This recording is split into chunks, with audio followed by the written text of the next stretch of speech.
हरे कृष्ण। आप सभी का श्री ईशोपनिषद के आज के सत्र में स्वागत है। आज हम पढ़ने जा रहे हैं मंत्र 15। हिरण्यमयेन पात्रेण सत्यस्य अपि हितं मुखं तत त्वं पुरुषन् अपावृणो सत्यधर्माय दृष्टते। हिरण्मयेन स्वर्णिम तेज वाले पात्रेण दीप्त आवरण से सतस्य परम सत्य के अपिहितम प्रच्छन्न मुखम चेहरा मुँह को तत वह आवरण तुम पूषण हे पालक अपावृणु कृपा हटा लीजिए सत्य शुद्ध धर्माय भक्त के लिए दृष्टते प्रदर्शन हेतु। अनुवाद। हे भगवान, हे समस्त जीवों के पालक, आपका असली मुखमंडल तो आपके चमचमाते तेज से ढका हुआ है। कृपा करके इस आवरण को हटा लीजिए और अपने शुद्ध भक्त को अपना दर्शन दीजिए। तात्पर्य जगत गुरु श्रील प्रभुपाद जी के द्वारा। जगत गुरु श्रील प्रभुपाद जी की जय। भगवद गीता 14.27 में अपने साकार स्वरूप के देदीप्यमान तेज ब्रह्म ज्योति का वर्णन भगवान इस प्रकार करते हैं। ब्राह्मणो हि प्रतिष्ठा अमृतस्य अव्ययस्य च शाश्वतस्य च धर्मस्य सुखस्य कांतिकस्य च। अर्थात मैं उस निराकार ब्रह्म का आधार हूँ जो अमर, अविनाशी तथा शाश्वत है और जो परम सुख का स्वाभाविक पद है। ब्रह्म, परमात्मा तथा भगवान एक ही परम सत्य के तीन पहलू हैं। ब्रह्म ऐसा पहलू है जो आरंभकर्ता व्यक्ति के लिए सहज गम्य है। परमात्मा स्वरूप उनके द्वारा अनुभव गम्य होता है जिन्होंने और आगे प्रगति कर ली है, और भगवान साक्षात्कार तो परम सत्य की चरम अनुभूति है। इसकी पुष्टि श्रीमद् भगवद गीता 7.7 में की गई है। मत परतरं न अन्यत् किंचित अस्ति धनंजय मयि सर्वम इदं प्रोतं सूत्रे मणिगणा इव। अर्थात हे धनंजय, मुझसे श्रेष्ठ कोई सत्य नहीं है। जिस प्रकार मोती धागे में गूंथे रहते हैं, उसी प्रकार सब कुछ मुझ पर आश्रित है।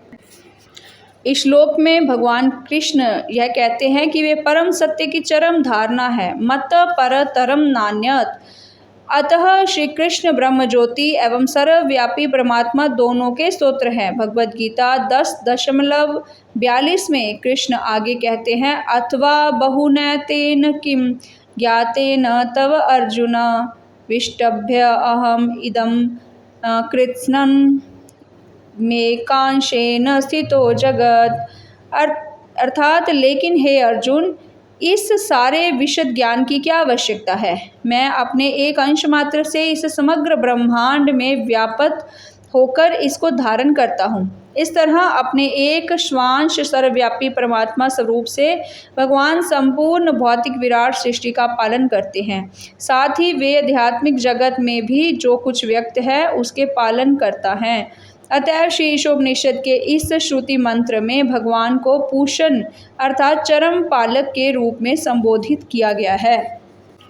पूर्ण पुरुषोत्तम भगवान श्री कृष्ण सतत दिव्य आनंद से पूरित है। आनंदमयो अभ्यासात। आज से 5000 वर्ष पूर्व जब वे भारत में वृंदावन में विद्यमान थे तो वे सदैव दिव्य आनंद में निमग्न रहे। यहाँ तक कि अपनी बाल लीलाओं के प्रारंभ से ही वे वैसे थे। अघासुर, बकासुर, पूतना तथा प्रलंबासुर जैसे अनेक असुरों का वध कर उनके लिए आनंददायक क्रीड़ा थी। वृंदावन के ग्राम में उन्होंने अपनी माता, भ्राता तथा मित्रों के साथ आनंदपूर्वक लीलाएं की, और जब वे चपल माखन चोर की भूमिका निभा रहे थे तो उनके सारे संगी उनकी इस चोरी का दिव्य आनंद उठा रहे थे।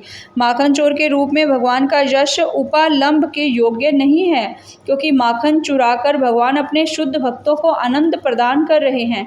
भगवान ने वृंदावन में जो कुछ भी किया वह सब उन्होंने अपने संगियों को आनंद प्रदान करने के लिए किया था। भगवान ने ये लीलाएं उन शुष्क मनोधर्मियों एवं तथाकथित हठ योग के उन कलाबाजों को आकृष्ट करने के लिए की जो परम सत्य की खोज करना चाहते हैं। भगवान तथा ग्वाल बालों के मध्य बालपन के खेल के विषय में शुकदेव गोस्वामी ने श्रीमद् भागवतम 10वां स्कंद 12वां अध्याय 11वें श्लोक में कहा है, इत्थं सतां ब्रह्म सुखानुभूत्या दास्यं गतानां परदैवतेन मयाश्रितानां नरदाकेन साकं विजन्नु कृतपुण्यपुंजा। अर्थात ज्ञानियों द्वारा निराकार आनंदमय ब्रह्म के रूप में अनुभव किए जाने वाले पूर्ण पुरुषोत्तम भगवान, जिनकी पूजा भक्तों के द्वारा परमेश्वर के रूप में दास्य भाव से की जाती है, और संसारी लोग जिन्हें सामान्य मनुष्य मानते हैं, वे उन ग्वाल वालों के साथ खेले जिन्होंने अनेक पुण्य कर्मों के संचय के फलस्वरूप यह पद प्राप्त किया था। इस प्रकार भगवान अपने आध्यात्मिक संगियों के साथ दिव्य शांत दास्य सख्य वात्सल्य तथा माधुर्य संबंधों में प्रेमपूर्ण कार्यकलापों में सदैव रत रहते हैं। चूँकि यह कहा जाता है कि भगवान श्री कृष्ण कभी वृंदावन धाम छोड़ते नहीं, तो यह प्रश्न किया जा सकता है कि वे सृष्टि के संचालन का कार्य किस तरह संभालते हैं। इसका उत्तर श्रीमद् भगवद गीता 13वां अध्याय 14 से लेकर 18 श्लोक में इस प्रकार दिया हुआ है। सर्वत पाणिपादं तत् सर्वत अक्षिशिरमुखं सर्वत श्रुतिमत लोके सर्वम आवृत्य तिष्ठति। अर्थात उनके हाथ पांव आंखें सिर तथा मुंह तथा उनके कान सर्वत्र हैं। इस प्रकार परमात्मा सभी वस्तुओं में व्याप्त होकर अवस्थित है। सर्व इंद्रिय गुण आभासम सर्व इंद्रिय विवर्जितम असक्तम सर्वभृत च एव निर्गुणम गुणभोक्त च। अर्थात परमात्मा समस्त इंद्रियों के मूल स्रोत्र हैं, फिर भी वे इंद्रियों से रहित हैं। वे समस्त जीवों के पालनकर्ता होकर भी अनासक्त हैं। वे प्रकृति के गुणों से परे हैं, फिर भी वे भौतिक प्रकृति के समस्त गुणों के स्वामी हैं। बहि अंतच भूतानाम अचरम चरम एव च सूक्ष्म त्वात् तत् अविज्ञेयं दूरस्थं च अंतिके च तत्। अर्थात परम सत्य जड़ तथा जंगम समस्त जीवों के बाहर तथा भीतर स्थित हैं। सूक्ष्म होने के कारण वे भौतिक इंद्रियों के द्वारा जानने या देखने से परे हैं। यद्यपि वे अत्यंत दूर रहते हैं, किंतु हम सबों के निकट भी हैं। अभिव्यक्तं च भूतेषु विभक्तम इव च स्थितं भूतभृतु च तत् ज्ञेयं ग्रसिष्णु प्रभविष्णु च। अर्थात यद्यपि परमात्मा समस्त जीवों के मध्य विभाजित प्रतीत होता है, लेकिन वह कभी भी विभाजित नहीं है। वह एक रूप में स्थित है। यद्यपि वह प्रत्येक जीव का पालन करता है, लेकिन यह समझना चाहिए कि वह सबों का संहार करता है और सबों को जन्म देता है। ज्योतिषाम अपि तत् ज्योति तमस परम उच्यते ज्ञानम ज्ञेयं ज्ञान गम्यम हृदि सर्वस्य विशिष्टितम। अर्थात वे समस्त प्रकाशमान वस्तुओं के प्रकाश स्तोत्र हैं। वे भौतिक अंधकार से परे हैं और अगोचर हैं। वे ज्ञान हैं, ज्ञेय हैं और ज्ञान के लक्ष्य हैं। वे सबके हृदय में स्थित हैं। इन श्लोकों में कहा गया है कि भगवान अपने पूर्ण अंश परमात्मा रूप द्वारा सारी भौतिक सृष्टि में व्याप्त रहते हैं। यद्यपि भगवान की व्यक्तिगत रूप से सृष्टि पालन तथा संहार में किसी प्रकार का सरोकार नहीं होता, लेकिन वह इन सारे कार्यों को अपने पूर्ण विस्तार परमात्मा द्वारा करवाते हैं। प्रत्येक जीव आत्मा कहलाता है और प्रमुख आत्मा जो इन सब को वश में रखते हैं वे परमात्मा कहलाते हैं। ईश्वर साक्षात्कार की यह पद्धति एक महान विज्ञान है। भौतिकतावादी सांख्य योगी इस भौतिक सृष्टि के 24 तत्वों का विश्लेषण तथा चिंतन ही कर सकते हैं, क्योंकि उन्हें पुरुष अर्थात भगवान के विषय में कोई जानकारी नहीं रहती और निर्विशेष अध्यात्मवादी ब्रह्मज्योति की चकाचौंध मात्र से ही मोहित हो जाते हैं। यदि कोई सचमुच परम सत्य को पूरी तरह जानना चाहता है तो उसे 24 भौतिक तत्वों एवं ब्रह्मज्योति को भेद कर उनके परे जाना होगा।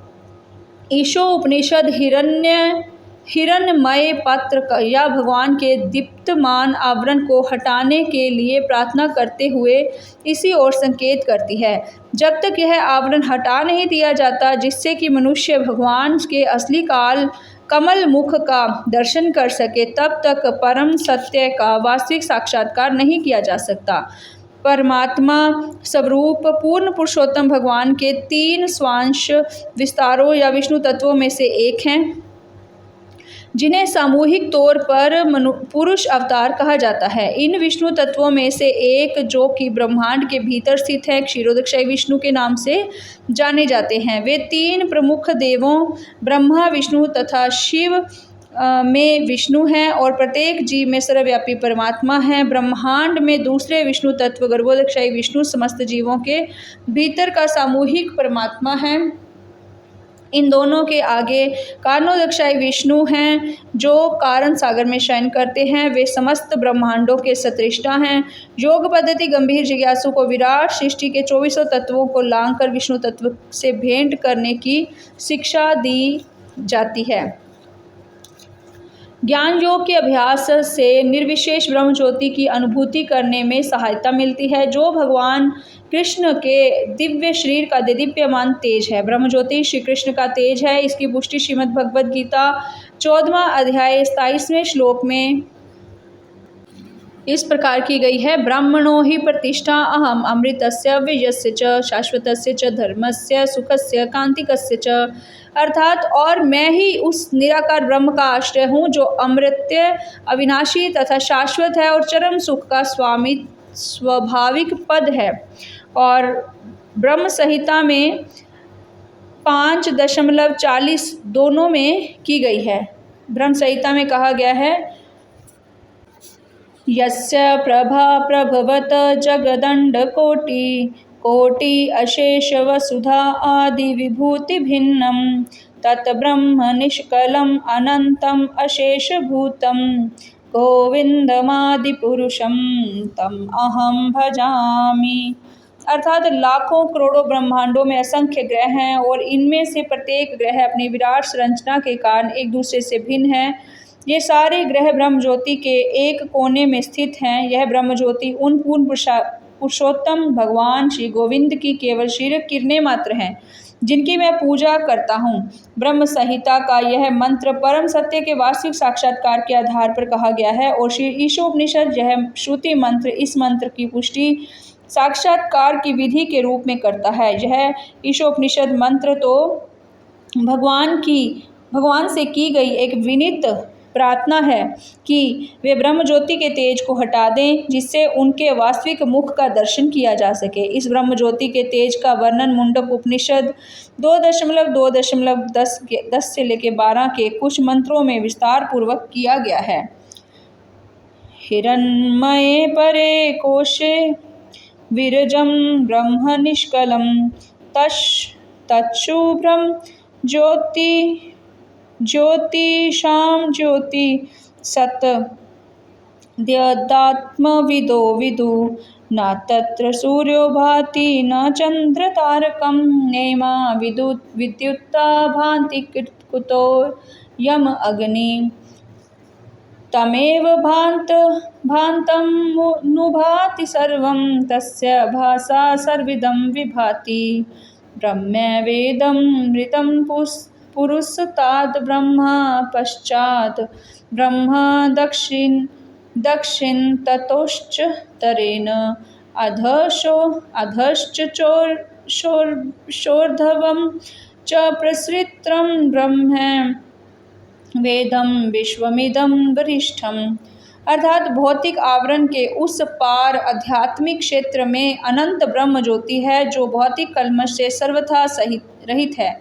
उस तेजस्वी श्वेत प्रकाश को अध्यात्मवेत्ता सब प्रकाशों में सर्वोत्तम प्रकाश के रूप में जानते हैं। उस क्षेत्र में प्रकाश के लिए सूर्य, चंद्र, अग्नि या विद्युत की आवश्यकता नहीं होती। निस्संदेह भौतिक जगत में जो भी प्रकाश हमें देखने को मिलता है वह उसी सर्वोपरि प्रकाश का परावर्तन मात्र है। वह ब्रह्म आगे भी है और पीछे भी है, उत्तर, दक्षिण, पूर्व, पश्चिम में भी है एवं ऊपर तथा नीचे भी है। दूसरे शब्दों में यह सर्वोपरि ब्रह्म ज्योति भौतिक जगत एवं आध्यात्मिक जगत में सर्वत्र व्याप्त है। पूर्ण ज्ञान का अर्थ है कृष्ण को ब्रह्म ज्योति के मूल के रूप में जानना। यह ज्ञान श्रीमद् भागवत जैसे शास्त्रों से प्राप्त किया जा सकता है, जहाँ श्री कृष्ण विज्ञान का विशद विवेचन हुआ है। श्रीमद् भागवतम में इसके रचयिता श्रील व्यासदेव ने स्थापित किया है कि प्रत्येक व्यक्ति भगवान की अपनी अपनी अनुभूति के अनुसार परम सत्य का वर्णन ब्रह्म, परमात्मा या भगवान के रूप में करता है। श्रील व्यासदेव यह कभी नहीं कहते कि परम सत्य एक सामान्य जीव है।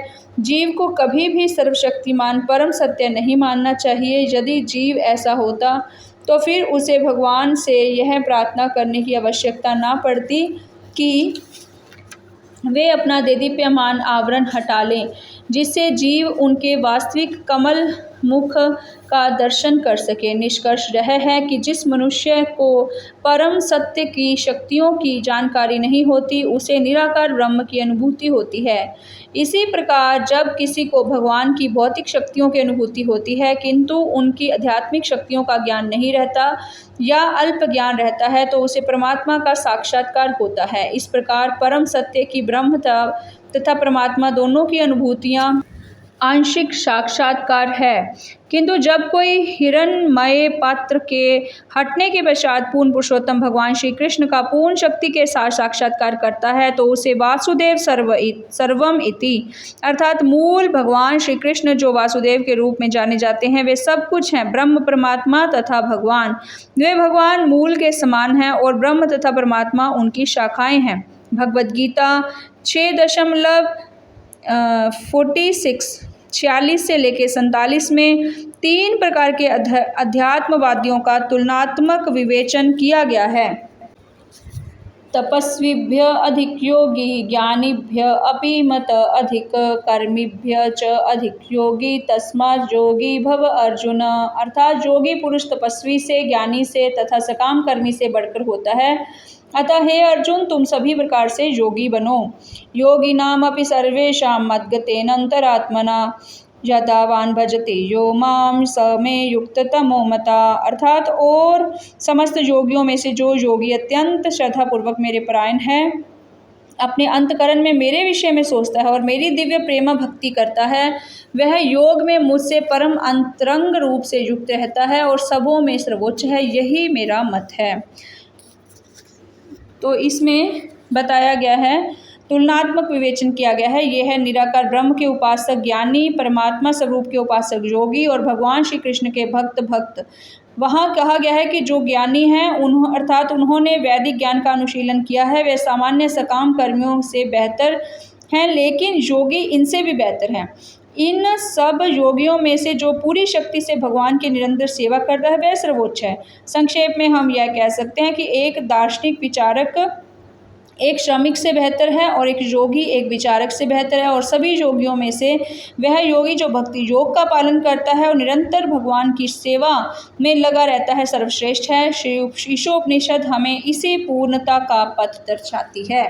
हरे कृष्णा हरे कृष्णा कृष्ण कृष्ण हरे हरे, हरे राम राम राम हरे हरे, हरे कृष्ण कृष्ण कृष्ण हरे हरे, हरे राम राम राम हरे हरे, हरे कृष्ण कृष्ण कृष्ण हरे हरे, हरे राम राम राम हरे हरे, हरे कृष्ण।